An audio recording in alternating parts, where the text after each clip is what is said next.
Ce mardi 24 décembre 2024, sous la présidence du chef de l'État, M. Patrice Talon, le Conseil des ministres s'est réuni. La séance a été sanctionnée par les décisions dont voici la teneur.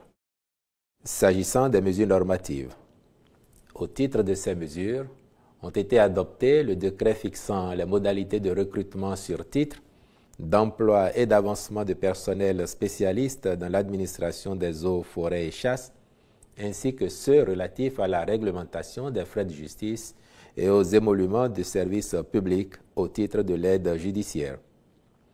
Il en est de même des textes d'application des lois numéro 2022-04 du 16 février 2022 sur l'hygiène publique et numéro 2022-14 du 19 juillet 2022 portant orientation agricole, sécurité alimentaire et nutritionnelle en République du Bénin.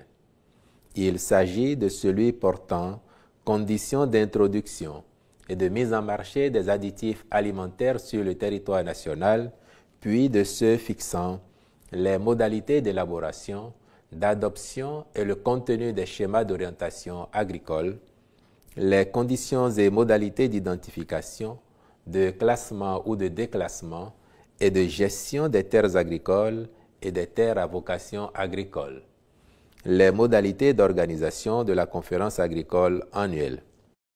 Au titre des communications, recrutement de 107 agents contractuels de droit public de l'État au titre de l'année 2024. Ces agents sont appelés à servir, à raison de 32, dans les structures du ministère de l'Enseignement supérieur et de la Recherche scientifique, puis de 75 au ministère des Affaires sociales et de la microfinance.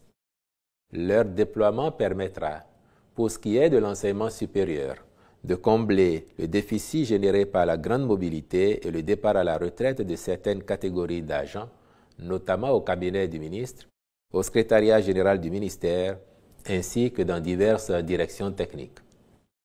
S'agissant du ministère en charge de la microfinance, les nouveaux agents serviront essentiellement dans les centres d'accueil et de transit des enfants, les centres de formation des personnes en situation de handicap, les centres de promotion sociale des aveugles. S'y ajoutent le centre d'assistance psychiatrique et le centre de transit des personnes en situation de mendicité de Kpomase, dont le fonctionnement requiert aujourd'hui la mise à disposition d'un personnel qualifié.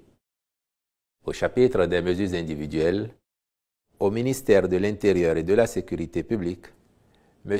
Abdelaziz Bio-Djibril est nommé directeur général de l'Agence béninoise de protection civile. Je vous remercie.